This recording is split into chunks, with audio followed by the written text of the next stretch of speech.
we're going to turn to Matthew 24, and we're going to begin tonight, Lord willing, with several weeks in the future, several studies to go, and as we come, looking at one of the more difficult sections of the gospel. And there are some individual passages of a few sentences here or there, which are subject to great controversy and difficulty, but it's hard to find chapter length sections that are so fraught with difficulties and so varied in their interpretation and application. So we're going to turn to Matthew 24. We're also going to look in parallel where they add some significant details, Mark 13 and Luke 21. And Jesus says at the beginning of that section, he says, looking at the temple, he says that not one stone will be left upon another. So that's what we've entitled our study, Not One Stone Upon Another. And you see on your screen there a very famous picture of the destruction of Jerusalem, the temple burning on the right, the city surrounded by armies, down in the bottom and across the valley, you see the refugees are trying to flee. So this section, as I say, a hard section in the Gospels, partly because in the way Jesus speaks, we have difficulty understanding exactly what the topic is. Is it the final judgment? Is it the destruction of Jerusalem? Or is it both? Is it both in all? Is it both in parts? Where, if it is one, then the other, where does it switch? What exactly, as well, were the apostles asking? And did they ask a very informed question? Or did they just ask the best question that they could?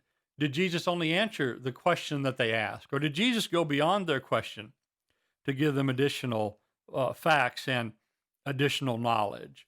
And so these are questions that come up. And it is a large part, again, between three lengthy sections, nearly entire chapters, if not entire chapters, of the Gospels. And you think about the relative shortness of the Gospel records, that this much time is spent in three Gospels on this topic must make it one of a great deal of importance to those that wrote the Gospel, and Jesus spoke a lot about it.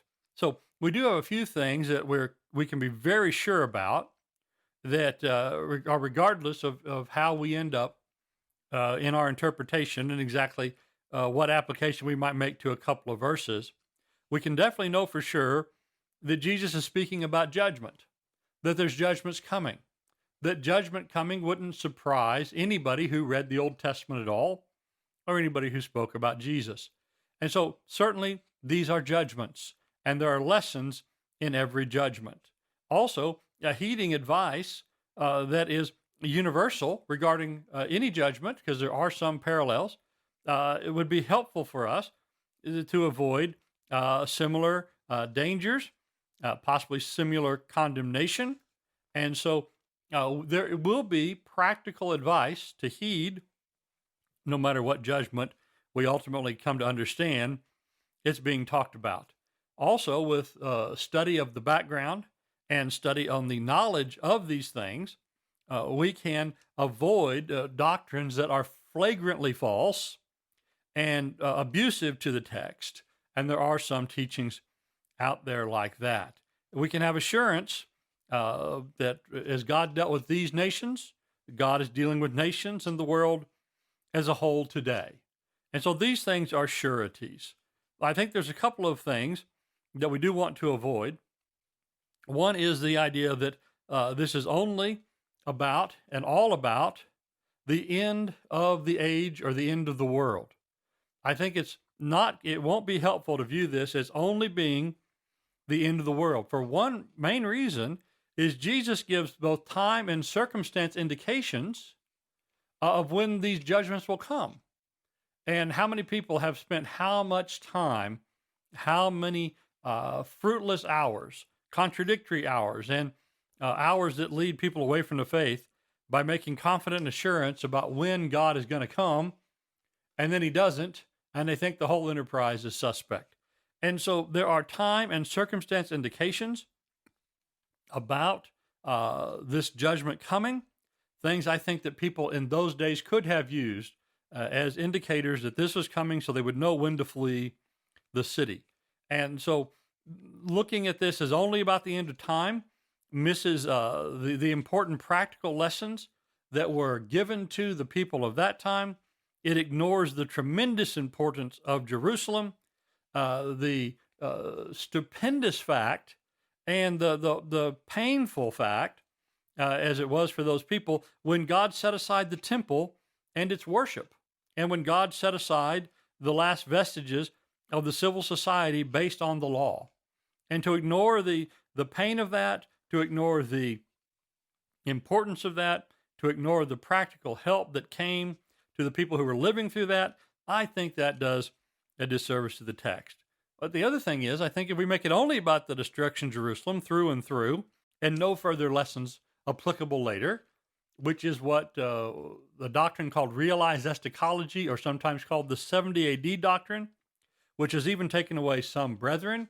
And I have he's passed now, a very dear friend of mine who began to believe and teach this doctrine, that it's all about the destruction of Jerusalem. That robs us of the important direct warnings about judgment that I think makes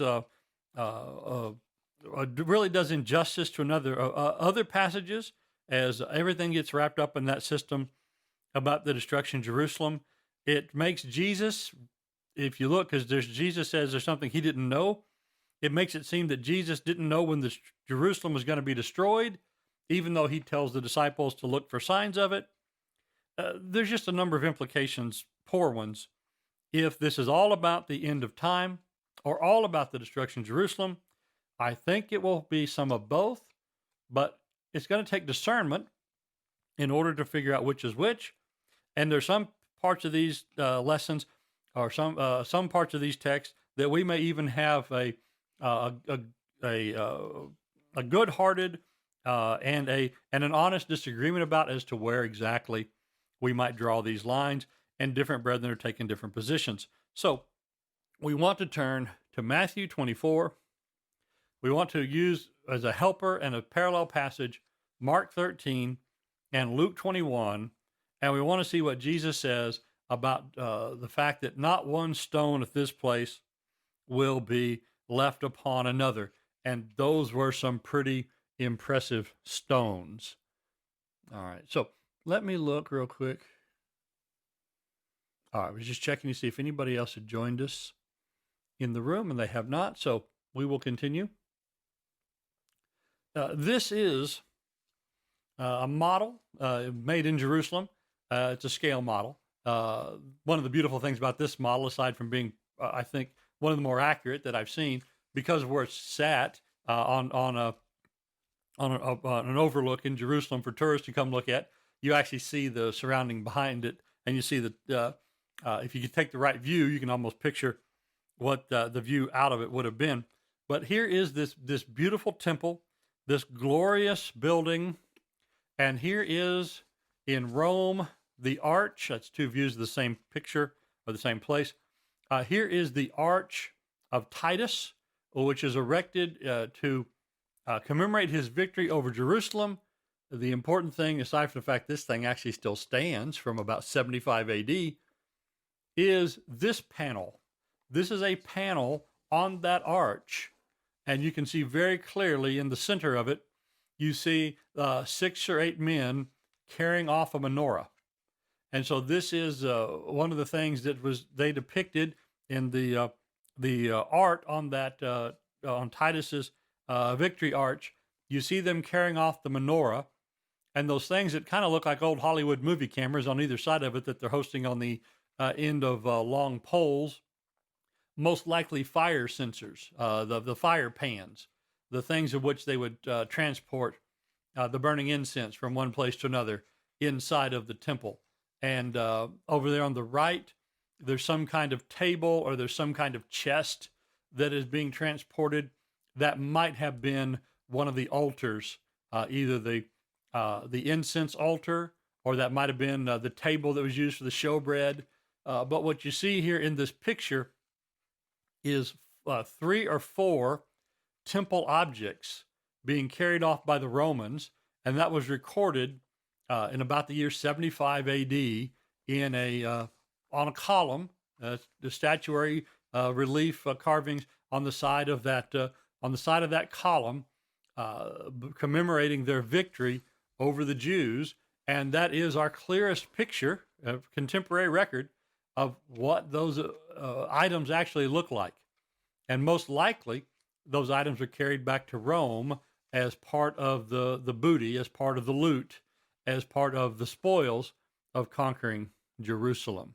There's a close-up of the same picture, again, concentrating on the golden candle stand, the menorah, as it's be called today, but the seven part candle stand. So very important object from Jewish history, and its record of its being taken and looted in the city of Rome. So not one stone left upon another. We'll start with, and tonight we want to look at the opening questions that the apostles have for Jesus, the setting of those questions, and the discussion that he has with them on being faithful. First, we'll have an observation about the temple and about what is coming. We'll read it from Matthew 24. Matthew 24, verse 1. And Jesus came out from the temple and was going on his way when his disciples came up to point out to him the temple buildings. So they're pointing out the temple buildings. So they have a view, sort of like the one here in this picture, where they're up on one of the hills, or they've just exited the city. They're at some vantage point where they can see down into that beautiful temple. So they have a view where they can see kind of a panoramic view of the temple, and they say, look at this beautiful thing. Look at this that is here. What about that? And Jesus said in verse 2, he answered and said to them, do you see all these things? Yeah, they did. He's just pointing it out. Look quickly. Take it all in. Truly I say to you, not one stone here will be left upon another. Not one stone. Now, that is a shocking pronouncement. That is a predictive prophecy, which would have seemed almost impossible to have come literally true. The temple stones, especially at the base of the temple stones were 70 feet long, 12 feet high, and 18 feet wide. Now, they weren't the hardest stone in the world. They were mostly limestone.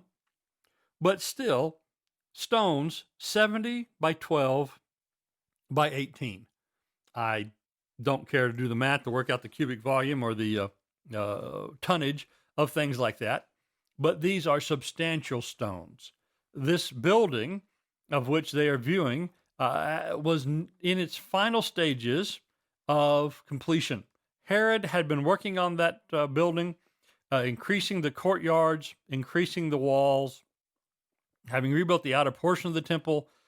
He had been working on that for 46 years. Actually, it continued quite a long while after his death. Tens of thousands of men had worked on it. The outer courtyards were just a few years of completion. And so here is this world-class tourist attraction. Here is this thing that the Roman dignitaries would come, and they would go to the viewing platform that Herod had built in the fortress, which was beside the temple and overlooked its courtyards. Here's a thing that was the pride of all the Jews. Here is a substantial building in every respect. And Jesus says, won't be one stone left on top of another. And so, verse 3, and as he was sitting on the Mount of Olives, the disciples came to him privately. So evidently he said that on the way out. And now they're up on the Mount of Olives, and maybe they can look down on the city from that place and see those things. But as they're back in the private place, the disciples say to him, tell us, and they ask in Matthew 3 questions. When will these things be? What will be the sign of your coming and the end of the age? Now, in Mark and in Luke, the only part of the question that is recorded is about the temple. And it tells us which particular disciples. It says Peter and James and John and Andrew. That's Mark 13:3. So it lists four of the apostles, Peter, James, John, and Andrew, questioning him privately. Tell us, when will these things be? And what will be the signs when they're going to be fulfilled? And so there's three questions, and Matthew does the most thorough record of this because Matthew is going to give us an answer, I think, to all three of these questions as best they understood them. When will these things be, this destruction of all the stones being removed? What is the sign of your coming and the end of the age? I think it is interesting that they tied the coming of Jesus and the end of the age to the destruction of the temple. Now, when they say end of the age, in some translations like the King James, it does say end of the world. And so some have said they couldn't imagine a world without the temple. If the temple's destroyed, it must be the end of the world. And I think some Jews probably did think like that. But that word age is a very broad word. And it could mean the age. It could mean the world. It certainly would be the end of their world. It'd be the end of that Jewish world if this was going to be destroyed in that way. And so Matthew has for us three questions. Mark and Luke have for us two questions. And I do think that helps inform us as to what is being addressed in each one of these Gospels. And Matthew, I think, is really the one who tells us about the end of the age. And I think eventually the end of the age of everything. He'll tell us the end of the Jewish age. And then Jesus, I think, goes on, will tell us the end of the age for all, the end of all the ages, the end of the very world. But it is interesting that when they heard that Jesus said this is going to be destroyed, they recognized it would be an act of God. It wasn't going to be an act of man. It would be tied with the coming of Jesus. It would be tied with his victory. But before we get to that, and we will get to all that in time, Jesus tells them there's some other things you need to worry about first. And the first set of things you need to worry about is you need to worry about faithfulness and devotion to me. So that set of questions, again, verse 3, when will these be? What's the sign of your coming? What's the end of the age? Well, Jesus doesn't talk about any of that first. He talks about faithfulness first and not being led astray.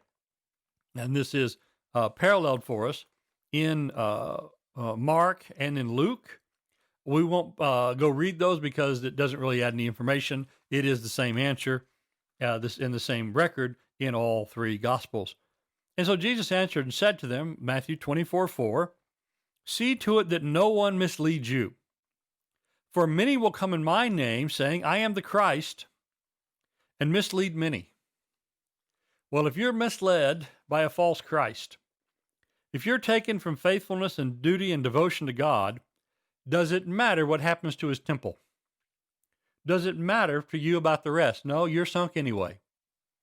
And so first off, don't be misled. There's going to be hard and trying times, Jesus will say. But don't be misled. The spiritual concern of faithfulness to Jesus the Messiah, that's important. That's what you need. And so false Christ will come.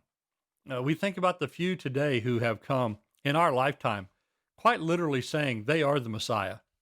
They are the anointed of God to lead the people.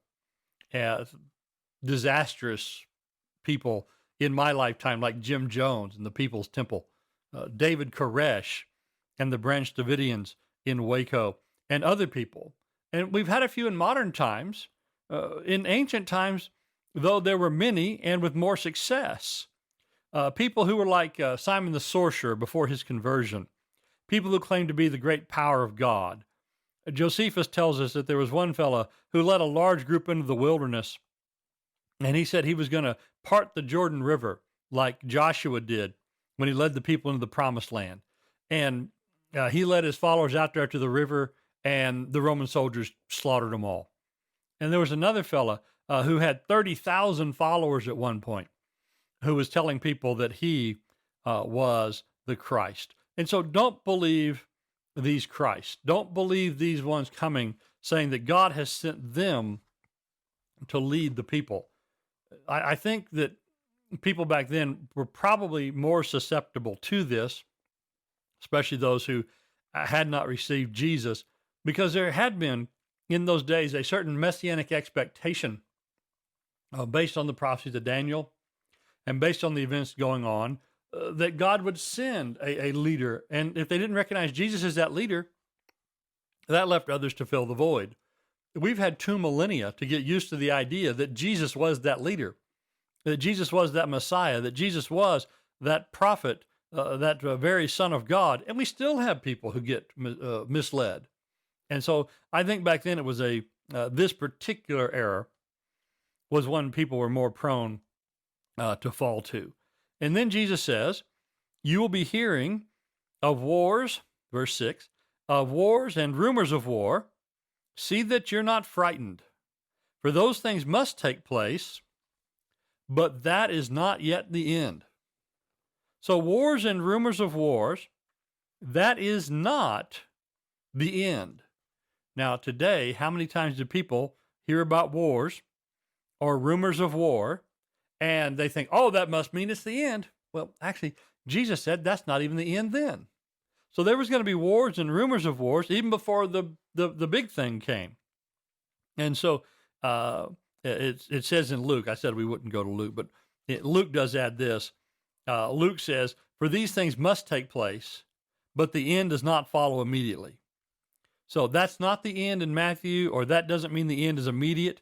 So a war or a rumor of war, I don't know of any time where that is the surest sign of the end. And we can also read about that time in Jerusalem and Judea, the many wars that they had, the many times they thought the Romans were going to invade, the many times that things were going on, and it was unsettling to many people. And today, various situations, diseases, locusts, murder hornets, pandemics, various things, that gets people all excited. I saw last week that people are all excited because they found a squirrel in Colorado with bubonic plague. Well, actually, the plague's been in the American Southwest for a long time. Crops up every now and again under kind of a unique, but happens enough that every few years there's a few people who get the plague. That's not a sign of anything, I don't think, in particular. And so it is with these wars and rumors of wars. It's not the end. And don't be discouraged by that. Like Isaiah told the people, and this was in a day when the nation of Israel was beset with troubles, but still Isaiah said, Isaiah 8:12, you are not to say it is a conspiracy. In regard to all that this people call a conspiracy, you are not to fear what they fear, or be in dread of it. It is the Lord of hosts whom you are to regard as holy, and he shall be your fear, and he shall be your dread. And so if you want to fear somebody, fear the Lord. Don't fear these earthly things. Don't fear these wars. 4 verse 7, nation will rise against nation, and kingdom against kingdom. Well, that's what nations and kingdoms do. And in various places, there'll be famines and earthquakes. So the earthquake swarm we've had in north central Oklahoma the last couple of years, not a sign of the end. Maybe it's a sign of fracking. Maybe it's not. I don't know. But it's not a sign of the end. And so we think about some of the great earthquakes in American history. 1821, biggest earthquake in the middle of the U.S., the New Madrid earthquake. Put a wreck on Memphis and all up and down the Mississippi River. Well, that was 200 years ago. Or the great 1906 earthquake in San Francisco. Still see evidence of that thing today, and it's still memorialized and still greatly remembered. That was 115 years ago. Was that a sign of the end? A massive earthquake. Or the one that knocked down all those Catholic churches in Lisbon in the 1720s, and so many Catholic priests were killed as they were trying to go into the churches and save their statues and their icons. And just it was a terrible tragedy, that earthquake in Lisbon, and then the tsunami that hit them as a result. Yeah, well, that was again 1770s, I think, 1780s. Not a sign of the end. So earthquakes, not a sign of the end. Famine, not a sign of the end. Wars, nations fighting nations, not a sign of the end. In just the years before Jerusalem was destroyed, there was a massive earthquake in Crete. In Rome, there was an earthquake the day that Nero took the throne. In 60 A.D., there's a earthquake that destroyed Laodicea, the city we've recently been studying in our Colossian letter. And in this message to the seven churches of Asia, their response that they had enough money to handle it themselves is mentioned. There was one in Greece in 61 AD, one of the most famous volcanoes and earthquakes in history in Vesuvius in 63 AD. Yeah, so the years leading up to destruction of Jerusalem were full of earthquakes and famines and wars and rumors of war. But even though those things were important to those caught in them, still, they were not the end. Those things are part of the volatile world in which we live. And those things are always repeating and to some degree are always present. And now that we have worldwide news services and we have social media where we can see directly people posting video snippets of these things from every continent in the world, I guess except for Antarctica, just because the bandwidth is so low and there's only 70 people there, but from 6 of the 7 continents, we get video snippets of disasters on a regular basis, and we get reports by text message. We just are all the more surrounded with the knowledge of the atrocities of nations and kingdoms, the privations of famine, the destructions of natural disasters. But it's always been this way. And these things cannot destroy, and we cannot let them destroy our faith. But there is something mentioned in Mark and Luke that is going to be of great danger. It's not the real problem, but it's still a great danger. In Mark and in Luke, it mentions persecutions that will come. We'll read from Luke 21, 12 and 13, because it's the longer account and fuller account. But before all these things, they will lay hands on you and persecute you, delivering you to the synagogues and prisons, bringing you before kings and governors for my sake, and it will lead to an opportunity for testimony. And so these persecutions are coming, but use them as an opportunity for service. Use them as an opportunity to preach. Don't use them as a reason to give up. If we gave up because of persecutions, the devil would know all he had to do to get rid of the church was to persecute it. But the church usually grows in times of persecution. Very often it does. As it says in 2 Timothy 3, verse 12, indeed, all who desire to live godly in Christ Jesus will be persecuted. And so persecutions are a nuisance. Persecutions are never fun. Sometimes they're for our spiritual improvement. Sometimes they're the chastisements that are disciplining us for our good. They're never fun, but they're never really the problem that leads people wholesale away from the church. We think about the apostles in Acts 5:41. When they were sent away from the council, they rejoiced that they'd been considered worthy to suffer for his name. And in the book of Philippians, it says, for you, the brethren there, it has been granted for Christ's sake, not only to believe in him, but also suffer for his sake. So it's a thing you're granted. You're worthy to be persecuted. You don't persecute the thing that's no problem. You persecute the thing that annoys you. You persecute the thing that's a threat. The devil persecutes the church when the church is effective. When the church is ineffective, the devil doesn't have to worry about it.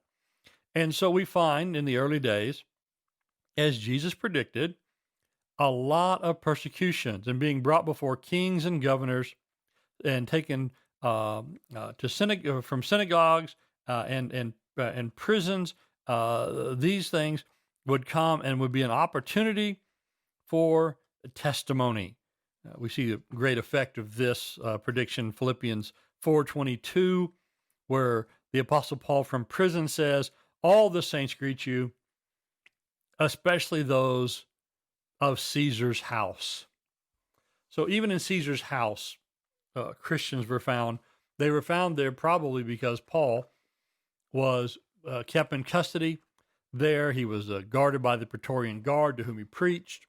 And the persecutions, rather than being a problem, the persecutions were an opportunity. So know that the world's going to have problems. Know that you're going to be persecuted. Know that these are not important things, but know in all things that God will deliver you.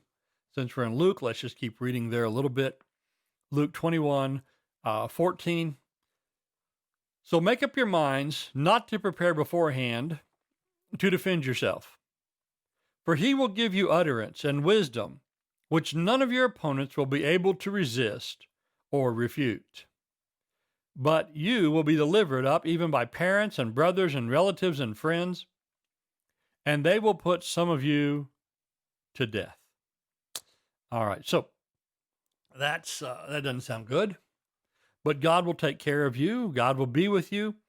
God will preserve you even in this. I think it is a particular promise to the apostles that they would be given words to defend themselves. They would be given, verse 15, the utterance and the wisdom to confound the enemies. And we see all through the book of Acts, we see this happening. Peter and John before the council, Stephen before the council in Acts 7, the Apostle Paul before kings in Acts 23, and Acts 27 before the Jews in Acts 23. And so the word of God was with them. And I think this is a particular promise to them, but also I think it's there is some carryover and there's some parallel to the provision for us, that as long as we say the gospel, as long as we stay faithful, people might not be convinced by what we say, but there'll be enough truth there to guard the hearts and encourage the hearts of the believer. So in Matthew 24 now, we go back to that. It says in Matthew 24:10, because of this, many will fall away and will deliver up one another and hate one another. So when the persecution comes, the hate will come out. The hate will come out by those who don't want to be persecuted. The hate will come out against those who are persecuted, and there will be problems. It's nothing new. The prophets faced this, Jeremiah 12:6. From even your own brothers and of the household of your father, even they've dealt treacherously with you, even they have cried after you. Do not believe them, although they say nice things about you. And so that was for the prophet Jeremiah. And even this warning, let everyone be on guard against his neighbor. Don't trust any brother, because every brother deals craftily and every neighbor goes about as a slanderer. And so these troubles will reveal the disciples who aren't there wholeheartedly. It will reveal those who don't have the faith that is firm in Jesus above all things. It will reveal if they love the approval of men more than the approval of God. And so back to Luke now, Luke 21:17, you'll be hated by all on account of my name. That's just what Jesus had said, will say, because it comes after this by a day or two. Jesus will say at the Last Supper, he will say, if you were of the world would love its own. But because you're not of the world, or because I chose you out of the world, therefore the world hates you. In Acts 28, we're told that this was the sect that was spoken against everywhere. But in spite of that, verse 18, it says, yet not a hair of your head will perish, but by your endurance you'll gain your life. And so not a hair of your head will perish. We have to think that this is, at this point, your spiritual hair, because we know an awful lot of bald brethren. No. We have to think, though, this is a spiritual protection, because what happened to apostles? In Acts 12, James is killed. Sometime not long after the writing of 2 Timothy, Paul was killed.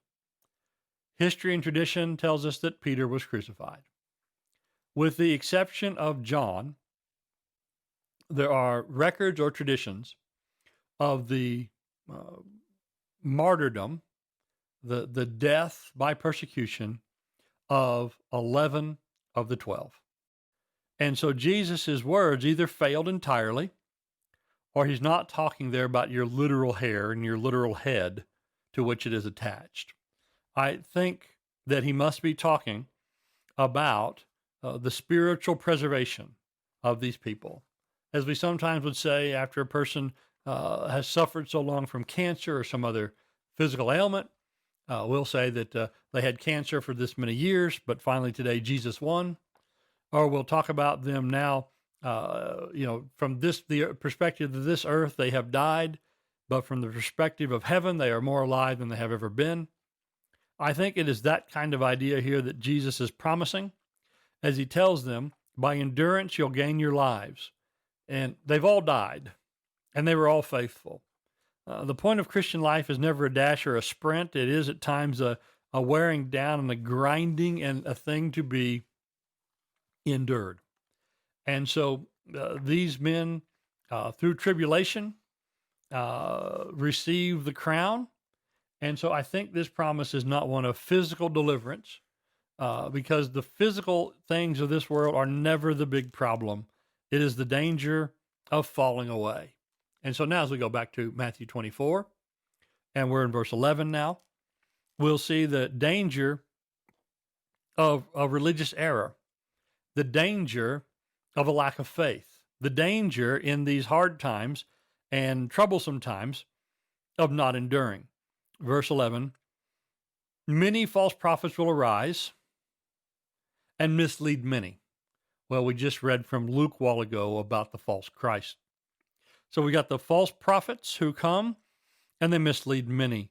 And we think about the many times through the Gospels and the book of Acts and the letters to the churches of which there were false prophets, people misleading the brethren.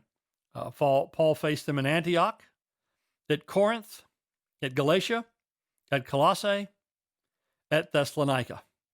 He had to send Timothy and Titus to deal with them at Ephesus and in Crete. John had to write 3 letters warning about them late in his time. Jude had to warn the church to contend earnestly for the faith because these men had already come. And so we think about, if you take off all the warnings about false prophets and the things that would mislead people away from the purity and the doctrine of Christ, the New Testament, which is not an overly large collection of letters to begin with, would be a lot thinner. And so false prophets will come. This is where we have a problem. They are misleading many. And so better to face the sword than to face unaware the false prophet. One can end your life.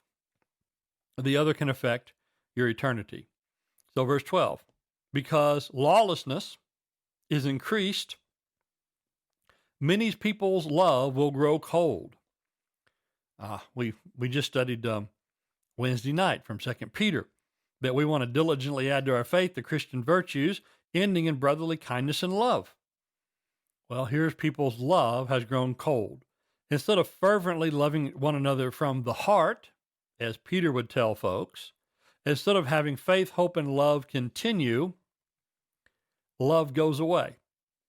And when love goes away for brethren, and love goes away from God, when we're no longer following the first and second commandments, what will happen?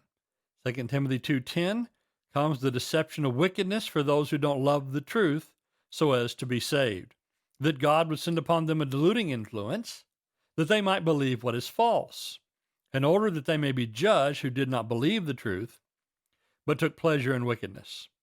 And so instead of endurance by love of God and love of brother, these have delusion and wickedness by selfishness. Here's the problem. This is the biggest problem we've had so far. The temple going away, Christians can handle that in faith. These people coming to lead you astray, that's a problem.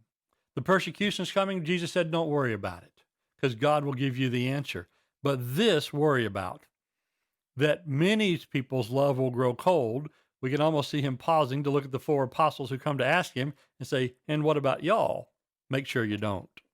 But verse 13, here's the promise. But the one who endures to the end shall be saved. So there's going to be wars in this world. You're not fighting those. There's going to be people misleading and drawing off their own disciples. Don't participate. So you need endurance. You don't need political action. You need faith. You need patience. You don't need force. You need spiritual fidelity so you don't compromise and get into sin. And yet, in spite of all of these things and all this that's going on, you think, well, how could the church survive? Certainly, they couldn't prosper in that, could they? And we find that, yeah, it did. And so as we end our first paragraph, we find this, Matthew 24:14. And this gospel of the kingdom shall be preached in the whole world as a witness to all the nations. And then will come the end. So this what you're worried about, this that you're asking about, it'll be after the gospel gets taken everywhere. Or as it's summarized in Mark 13:10, the gospel must first be preached to all nations. So this temple and this old system, this symbol for the present time, this is going to remain until the new is firmly established. The old dispensation was not taken completely out of the way and all of its forms removed until the new dispensation, the things in the church, were firmly established. Now, the Apostle Paul would say in regard to this in Colossians 1, we just recently studied Colossians, but he would write from his Roman jail, Colossians 1:23, he says that you should continue in the faith, firmly established and steadfast, not moved away from the hope of the gospel which you heard. Now, he mentions the gospel which you heard, which was proclaimed in all creation under heaven, and of which I, Paul, was made a minister. So Jesus said the gospel will be preached to all the nations before this that you're worried about is going to happen. About 7 years before the destruction of the temple, Paul says, from a jail in Rome, the gospel has been preached, proclaimed in all creation under heaven. And so, in spite of these things, with misleading people, wars and rumors of wars and earthquakes and famines, in spite of persecution, in spite of all these things, or from the lyric from the hymn Faith of Our Fathers, in spite of dungeon, fire, and sword, in spite of religious error, in spite of many people not having faith, the gospel will be preached and the gospel will be believed. So that's the first paragraph. In the next paragraph, I believe that Jesus now is going to address directly that destruction of Jerusalem and the temple, of which he first predicted without them having questions, and then that occasioned them having questions about it. The one stone not being left upon another, that's the next thing Jesus is going to talk about. He's going to talk about the destruction of Jerusalem in our next paragraphs.